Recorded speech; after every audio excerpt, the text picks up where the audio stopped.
بسم اللہ الرحمن الرحیم۔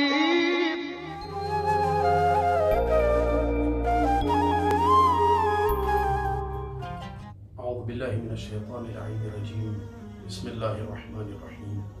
الحمد للہ رب العالمین، والصلاة والسلام علی رسول اللہ وعلی آلہ اللہ۔ اما بعد فقد قال الحکیم فی کتابہ المحکم۔ بسم اللہ الرحمن الرحیم۔ خلق الانسان علمہ۔ میرے عزیز سامعین، ایک بار پھر آپ لوگوں کی خدمت میں آفات زبان، وہ گناہ ہے کہ جو زبان کی وجہ سے انسان سے سرزد ہوتی ہے، اس کے حوالے سے حاضر ہوا۔ لہٰذا ایک بدترین گناہ کہ جو زبان کی وجہ سے انسان سے سرزد ہوتی ہے اور انسان اللہ سے دور ہو جاتا ہے، وہ ہے غیبت، جس کے بارے میں اللہ تعالیٰ قرآن مجید میں ارشاد فرما رہا ہے وَلَا يَغْتَبْ بَعْضُكُمْ بَعْضًا أَيُحِبُّ أَحَدُكُمْ أَن يَأْكُلَ لَحْمَ أَخِيهِ مَيِّتًا۔ کہ لوگو، آپ آپس میں ایک دوسرے کی غیبت نہ کیا کریں، کیونکہ أَيُحِبُّ أَحَدُكُمْ، آیا تم میں سے کوئی پسند کرتا ہے اس چیز کو کہ اپنے مردہ بھائی کی گوشت کو کھا لے؟ مطلب اللہ تعالیٰ نے غیبت کو اپنے مردہ بھائی کی گوشت کھانے کے برابر سمجھا ہے کہ جو انسان غیبت کرتا ہے اس کا مطلب وہ اپنے بھائی کا گوشت کھاتا ہے۔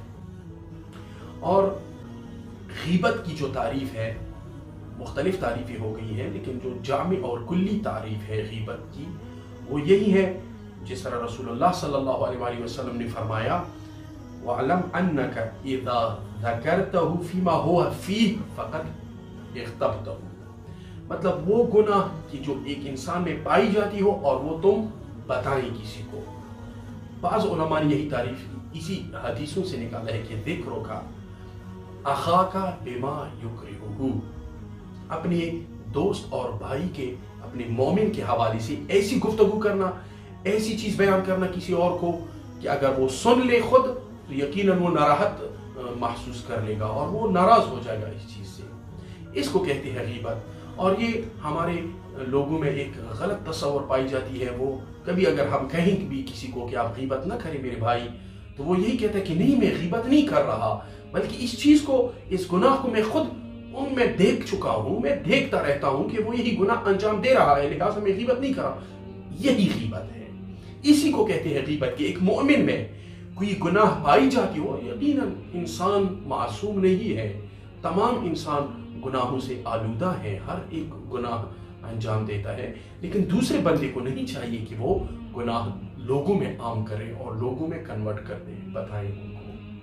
اسی کو کہتے ہیں غیبت۔ اگر کسی بندے میں، کسی انسان میں گناہ نہ ہو، کوئی غلطی ہی نہ ہو، کوئی کوتاہی وہ نہ ہو، پھر بھی آپ اس کو بیان کر رہے ہیں، یہ تو اشد ہے، یہ تو اور زیادہ سنگین گناہ آپ انجام دے رہے ہیں، یہ تو آپ بہتان اور تہمت باندھ رہے ہیں۔ لہٰذا غیبت وہی ہے کہ ایک انسان ہے، ان سے اگر کوئی خطا ہوئی ہے آپ اس کو بیان کر رہے ہیں لوگوں میں، درحالے کہ یہ غیبت خدا کے خلاف اعلان جنگ ہے، کیونکہ اللہ فرماتا ہے کہ میں ستار العیوب ہوں۔ اگر کسی بندے سے کوئی گناہ سرزد ہو جائے تو اللہ کیا کرتا ہے، وہ پردہ ڈال دیتا ہے اس پہ، اس گناہ پہ۔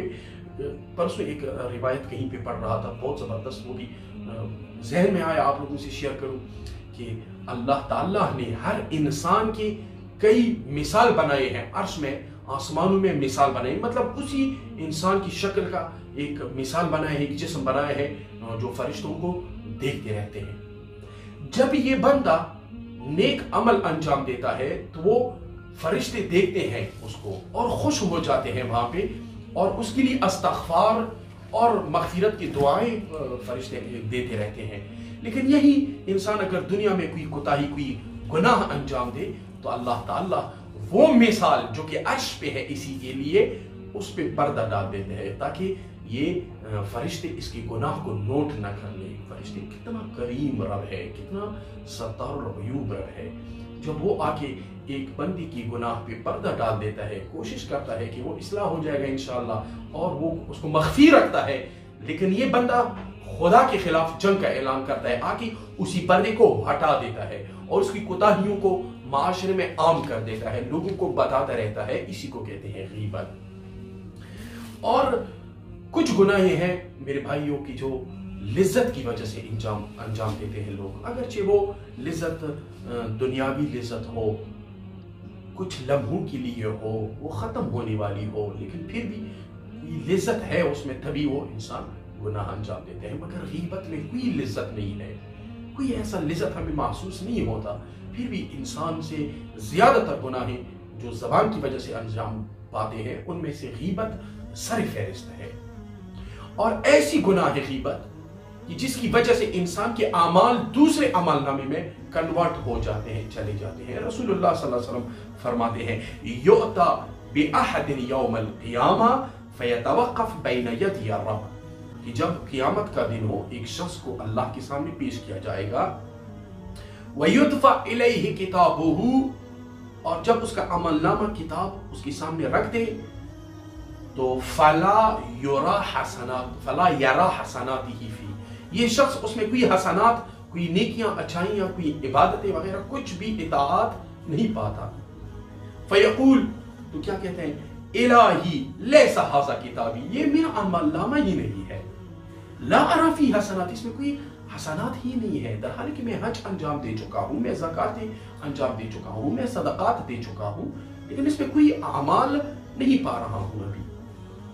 فیقال له، اس کو یہ جواب ملتا ہے، ان ربک لا یضل ولا ینسیٰ، تمہارا رب نہ کوئی بھولتا ہے کسی چیز کو اور نہ گمراہی کا سبب بنتا ہے۔ لیکن پھر یہ اعمال کہاں گئے؟ ذہب عملک باختیاب الناس، کیونکہ لوگوں کی غیبتیں کرتا رہتا تھا، تمہاری اعمال مٹ چکی ہیں، ابھی نیک اعمال ابھی عمل نامے میں باقی نہیں رہی۔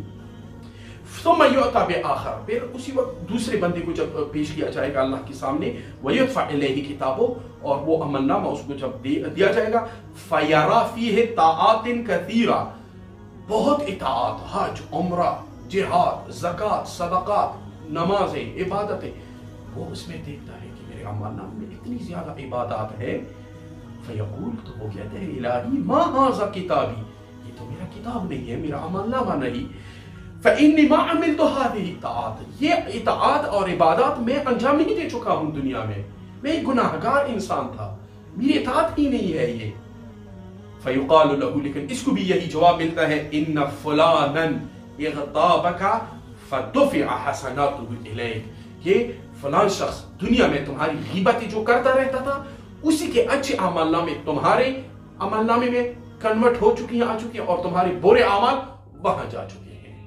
لہٰذا کتنی سنگین گناہ ہے، اور ہمیں محسوس ہی نہیں ہوتا، ہمیں پتہ ہی نہیں چلتا، جس کی وجہ سے ہمارے سب گناہ جو ہے وہ، ہمارے سب اطاعت جو ہے وہ دوسرے کے عمل نامے میں چلے جاتے۔ کتنی زحمت سے ہم نمازیں پڑھتے ہیں، کتنی زحمت سے ہم کربلا کی زیارتیں کرتے ہیں، کتنی زحمت سے ہم روزہ رکھتے ہیں، ایسا نہ ہو خدا نخواستہ کہ کل یہی روزہ اعمال ہمارے عمل نامے میں باقی نہ رہے۔